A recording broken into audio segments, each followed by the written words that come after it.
You're watching DD India Live, India's voice to the world. I'm Lipakshi Khurana. Coming up in the next 30 minutes. Donald Trump's running mate, J.D. Vance, will give primetime speech in Milwaukee on day 3 of the Republican National Convention.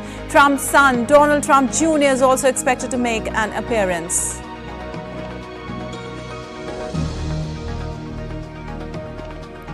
U.S. Secret Service head will testify to House lawmakers on July 22nd on Trump assassination attempt, even as calls from Republicans for Director Kimberly Cheatle to resign intensifies. UK lawmakers will debate the government's plans for the country on Thursday to discuss the content of King's speech, examine proposals and implications over 6 days. European Commission Chief Ursula von der Leyen faces a tight vote on Thursday as she seeks to serve a second term.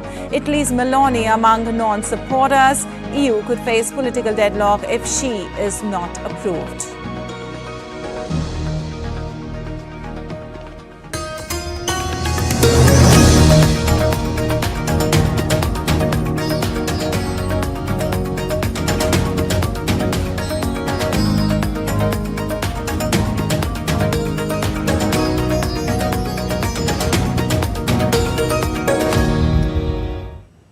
And on to the details now. Today is the day of the Republican National Convention underway in Milwaukee, a crucial day for Donald Trump's running mate, J.D. Vance. Vance is set to make a national debut with a primetime speech since he was named. Trump and Vance have each attended parts of the RNC, but neither has given an official convention speech thus far.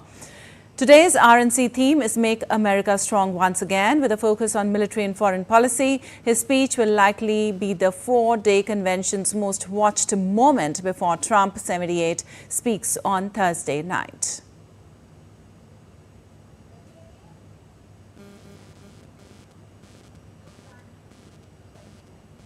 And for more, we have Benji Haya joining us live from there. Well, Benji, day 3 of the Republican National Convention features the primetime debut of J.D. Vance introducing himself both to Republicans and Americans nationwide. Please update us about the highlights of the entire day. Well, Donald Trump is once again in attendance, perhaps no surprise. He is newly buoyed following his recent assassination attempt, and in about an hour's time, his pick for his would-be vice president, J.D. Vance, will take to the stage, the new millennial face almost of the MAGA moment, and he will join that roll call of sycophancy, really kissing the ring of Donald Trump, as multiple Republican Party lawmakers have done on that convention stage in past days. More alarming, perhaps, given that J.D. Vance himself, one of Donald Trump's harshest critics in the past, formerly comparing himself to Adolf Hitler, but now the Republican Party today and in previous days uniting behind their nominee for the presidency in 2024, Donald Trump, who is cutting a near messianic figure at the Milwaukee convention following his close brush with death. And now that J.D. Vance has committed himself, Donald Trump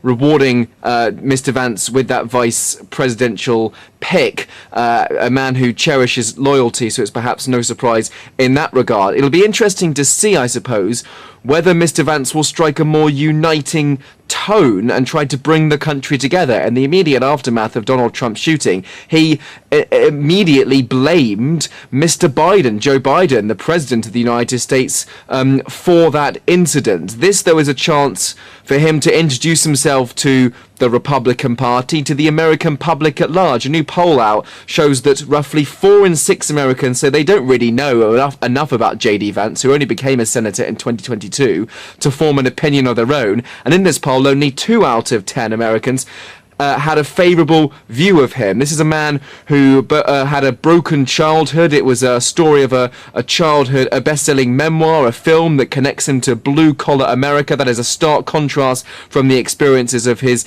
billionaire businessman boss. It'd be interesting to see what he says about foreign policy as someone who's sceptical about giving more money to Ukraine. But really, I think the overall theme of today is going to be about how this Trump-Vance ticket gives a story of survival either from a broken home or a bullet, and that is an extremely powerful narrative for the Republican Party. All right. Also, Benji, all 4 days of the convention have different themes for them. The title for this session is Make America Strong Once Again, with speeches centered on foreign policy and national security. Can you tell us more on that? Absolutely. I mean, it'd be interesting on that point to see exactly what J.D. Vance says about America's position in the world. I'm sure the eyes of many NATO allies will be looking closely at how he feels America should be positioned in terms of its status in the globe. J.D. Vance promotes more of an isolationist policy, but still believes in a strong America economically. In terms of the military, there have actually been in the past few moments bereaved members of the military community who have expressed their thanks to Donald Trump for standing with them. But equally on this stage, it's been quite remarkable to see individuals like Peter Navarro. You might not have heard of him. This is a former member of Donald Trump's cabinet who served time in jail up until today. Up until today, he was released and flew straight to the Republican Party convention. He served time behind bars for not acknowledging a subpoena to attend a congressional committee looking into the deadly January 6th riot that Trump's critics claim that he incited. And so you do have this remarkable situation where there is the Republican Party saying they are a party of law and order, American strength, on justice, on security, at the same time as having someone like Peter Navarro on stage, and of course a convicted felon, as the nominee for the presidency. All right, Benji, we'll keep taking more updates from you through the entire day. Thank you so much for the update right now. And welcoming the stance of Donald Trump's vice presidential running mate, J.D. Vance, on Ukraine, Russian Foreign Minister Sergei Lavrov said our country is ready to work with any U.S. leader willing to engage in equitable, mutually respectful dialogue on Wednesday. I will reiterate and Putin mentioned this repeatedly. We will work with any American leader. We will remain ready to work with any US leader who the US people elect and which the leader will be willing to engage in equitable, mutually respectful dialogue. I wish to recall once again what I stated during the Trump administration. Despite the very serious sanctions, there was still dialogue underway, and this is useful in any case. Meanwhile, U.S. President Joe Biden has tested positive for COVID-19, forcing him to cancel a campaign event in Las Vegas as pressure builds on him to drop his re-election bid because of his age. White House Press Secretary Karine Jean-Pierre said Biden would not be able to speak at a scheduled event in Las Vegas due to the diagnosis. The White House said Biden was experiencing mild symptoms and will fly to his home in Delaware, where he will self-isolate and continue to carry out all of his duties fully. The president's diagnosis comes amid intense scrutiny of his health and stamina after his fellow Democrats want him to drop his re-election campaign. And U.S. Secret Service Director Kimberly Cheatle has agreed to testify before the House of Representatives Oversight Committee on July 22nd for a hearing related to the shooting of former President Donald Trump at a rally. Security at the Republican presidential candidate's rally has been under scrutiny, and a number of lawmakers have raised questions about it. The FBI said it was probing the shooting as an assassination attempt. Meanwhile, calls for Cheatle's resignation have intensified, with House Speaker Mike Johnson and other Republicans adding their names to the list. Johnson said on Wednesday he will create a special bipartisan task force to investigate the shooting. The agency is also facing an inquiry by the Department of Homeland Security's Inspector General. President Biden said on Sunday he was ordering an independent review of how security was handled at the rally. And UK lawmakers will debate the government's plan for the country on Thursday. It will be the first time most of the policies announced during the King's speech and Keir Starmer's address to Parliament will have a chance to be scrutinised by MPs. DD India's Stuart Smith reports for more from Westminster in London. have outlined the measures the government will take in this new session of Parliament. Now, lawmakers will spend their first full day debating what has been promised. The vast majority of what's been announced was based on the Labour Party's election manifesto, but the detail of the bills being brought to Parliament provides the first chance to see what exactly is being proposed. While former Prime Minister, now opposition leader Rishi Sunak was already taking Labour to task over some of its bills on Wednesday, he says the Conservative Party will not oppose the government for its own sake. Changes to football governance and measures to reduce smoking were bills brought over from the Conservative government. Other bills proved more controversial. While Labour says it will spend 2.5% of its GDP on defence, the Tories said they should put a timeline on when it will increase that spending by. The leader of the Liberal Democrats wanted Labour to go further than announced when it comes to access to GPs and dentists. And the Scottish National Party said it was disappointed there were no changes to the child benefit cap, a rule that means only the first two children in the poorest families are entitled to extra funds from the government. Stuart Smith in London, reporting for DD India.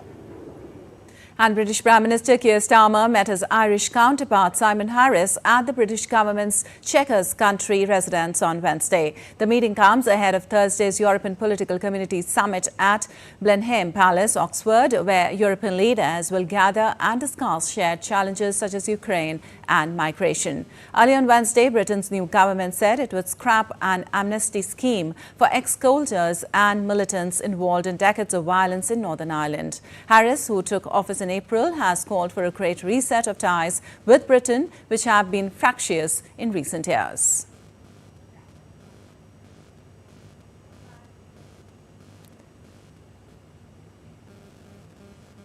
And European Commission Chief Ursula von der Leyen will face the crucial vote on Thursday after spending weeks to convince lawmakers to back her for the second term. European leaders officially nominated von der Leyen at a summit in Brussels at the end of June.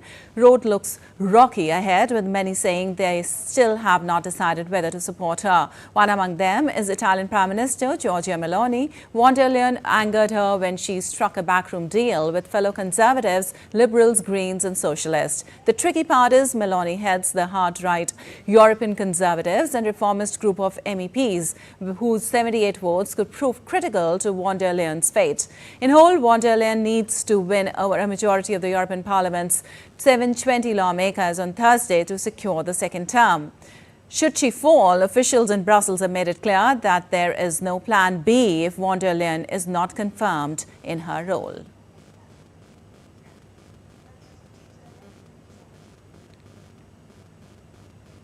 And now let's take a look at other stories making news across the globe. One person killed and 6 others injured when a motorist ploughed a vehicle into a cafe terrace in the Olympic host city Paris on Wednesday evening. The driver of the car has been arrested and an investigation has been launched. France is on high security alert ahead of the Paris Olympics that starts on the 26th of July.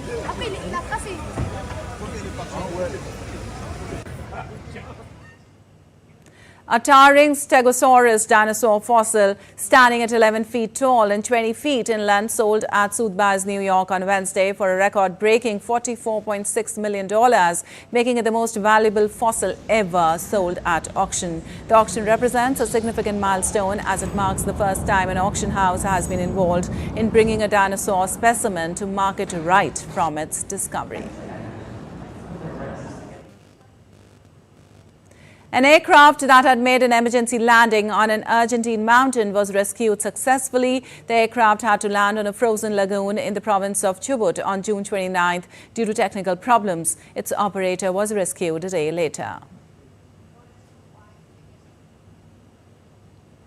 The downtown of Sisters in U.S. Oregon covered in colorful quilts. This is a unique spectacle that has to be seen by all enthusiasts of fiber arts. The Sisters Outdoor Quilt Show takes place on the second Saturday of July since 1975 in the beautiful setting surrounded by the Cascade Mountains. Visitors can see more than 1,000 quilts scattered across the city's buildings and fences representing various styles and stitches. This year, people and quilts arrived not just from multiple states but also from Canada and Australia. I literally scoured.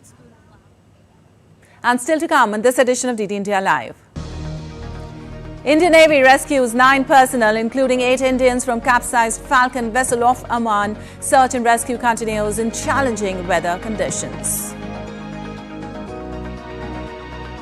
Security forces continue operations to track down the terrorist in Doordarshan district of Jammu and Kashmir.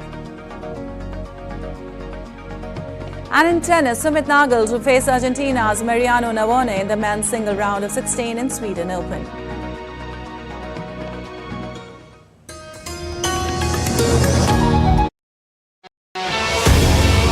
As the world gears up for the biggest sporting extravaganza, Olympics 2024, we at DD India are all set to bring you reports, reactions and all the latest action from Ground Zero. Watch DD India's super exclusive show, Cheer for Bharat. Only on DD India from July the 22nd at 6:30 p.m. IST, 1 p.m. GMT.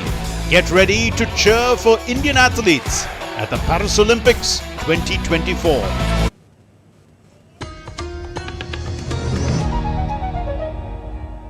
Welcome back. You're watching DD India Live. I'm Lipakshi Khurana, and moving on, Indian Navy's mission-deployed warship INS Teg rendering SAR assistance for the capsized oil tanker MV Prestige Falcon has rescued 9 personnel, including 8 Indians. The MV had capsized about 25 nm southeast of Ras Madraka, Oman on Monday, and SAR effort in coordination with Oman authorities are in progress since the next day. The MV is reported to have had a total of 16 crew, including 13 Indians and 3 Sri Lankans. The search and rescue by Indian and Omani assets is being undertaken in challenging weather conditions as the area is experiencing rough sea and strong winds. Indian Navy's long-range maritime reconnaissance aircraft P-81 is also assisting in search for survivors. And in a step to further bolster the ties between the two nations, India's External Affairs Minister Dr. S. Jaishankar has inaugurated India's first overseas Jan Aushadhi Kendra in Mauritius. Dr. Jaishankar, along with Mauritius Prime Minister Pravind Kumar Jagnauth, inaugurated the Jan Aushadhi Kendra on Wednesday. Dr. Jaishankar, in a social media post, said, and I quote, "Delighted to inaugurate, along with Prime Minister Kumar Jagnauth, the first overseas Jan Aushadhi Kendra in Mauritius. This Aushadhi Kendra is the delivery of the promise made by PM Narendra Modi earlier this year." Unquote. He further added the Indian-Mauritius Health Partnership Project will supply cost-effective, made-in-India medicines to augment public health care and enhance well-being. The External Affairs Minister of India also inaugurated the Mediclinic project at Grand Bois in Mauritius, which is made with Indian grant assistance, calling it the newest expression of friendship between the two nations. Speaking at the inauguration of the project at Grand Bois in Mauritius, Jaishankar said that the initiative will provide secondary health care for 16,000 people in the Grand Bois area. Expressing pride, Jaishankar said that health is a priority and all of us have become health conscious. Underscoring the other projects India has done in Mauritius, Jaishankar said that they have been expressions of our relationship. Has gathered here for a very important event, which is the opening of the Mediclinic. I think it was described as the newest expression of our friendship. And I'm told it will provide secondary health care for 16,000 people of Gramboa area. And we feel very proud to be a partner in this collaboration. Well, search operations continue for the 3rd day in Jammu and Kashmir's Doordarshan district. The village defence guards are reported to have exchanged fire with terrorists at Kalan Bhata last night and in the wee hours of Thursday during the ongoing anti-terrorist operation in the Dessa forest area. 4 army personnel were martyred during the intervening night of Monday and Tuesday there. Army, paramilitary forces and police are carrying out intensive search operation using helicopters and drones. There are no reports or official confirmation of any casualties in the latest exchange of fire so far. Meanwhile, police launched a major crackdown on overground workers network and arrested 4 of them responsible for providing logistic support to the terrorists in Doordarshan district. And moving on, India plans to more than double its airport count to 300 by 2047 on the back of an 8-fold increase in passenger traffic. A draft plan made by the country's airport authority showed. This will involve developing existing airstrips to full-scale airports and building new ones from scratch. Take a look. India is on the brink of a major transformation in its aviation sector. By 2047, the country aims to more than double its number of airports, reaching a total of 300. This ambitious goal is driven by an expected 8-fold surge in passenger traffic. Currently, India has 108 operational airports. To meet the growing demand, the Airports Authority of India has outlined a comprehensive expansion plan. This includes upgrading existing airstrips into fully operational airports and constructing new ones from the ground up. That is the commitment of our Prime Minister Narendra Modi ji, and he has said before also Hawai Chappal se Hawai Jahat tak. And he has been committed since day one that aviation should go to reach 240 crore people of this country. Everyone should be able to travel, and with that commitment he has launched the Udan scheme, and through that we have built new airports. In 2014 there were only 70 airports in the country. Now we have expanded to 157 airports, and like you have said, in the next 20-25 years, we want to double this number of airports, and there is good scope also. Approximately 70 airstrips will be developed to accommodate narrow-body aircraft such as Airbus A320 and Boeing 737. Additionally, around 40 airstrips may be upgraded to serve smaller aircrafts. In cases where an airstrip cannot be developed or where no civilian airport exists within a 50-kilometer radius, a new greenfield airport will be considered. According to the draft National Airports Development Plan, annual passenger numbers are expected to surge significantly, reaching between 3 billion to 3.5 billion by 2047, up from the current 376 million. International air traffic is projected to constitute around 10 to 12% of this total. Looking forward to 2047, with an estimated per capita income of $18,000 to $20,000, India is projected to achieve an average of one trip per person annually. This means the country could potentially accommodate over 3 billion passengers by that time. This is a new dawn in India's aviation sector. This expansion not only promises to enhance connectivity but also drive economic growth and provide greater convenience for millions of travelers. India is truly set to soar to new heights in the world of aviation. With Cowperson Naveen, this is Taposh Bhattacharya for DD India from Delhi. And India's star tennis player Sumit Nagal will face Argentinian world number 36 Mariano Navone in the men's single round of 16 in Sweden Open on Thursday. Earlier, Nagal defeated Swedish Elias Ymer 6-4, 6-3 in the round of 32 clash. However, in the men's double clash, French duo Alexandre Moller and Luca van Aste defeated the Indian-Polish pair of Sumit Nagal and Karol Rezevicki in straight sets. Meanwhile, Nagal achieved a new career high ranking of 68 in the men's single category in the latest ATP rankings. And ahead of the upcoming Paris Olympics 2024, security officials in Paris have said that around 45,000 police will secure the July 26th opening ceremony, which is likely to have around 300,000 spectators and over 100 heads of state and government. However, there will be no change of plans after the attack on Donald Trump, with the opening ceremony to be held for the first time outside a stadium. About 80 boats will carry athletes from around the world on a 6-kilometer route along the Seine River towards the Eiffel Tower. Meanwhile, over 100 people will work at the game's security headquarters around the clock.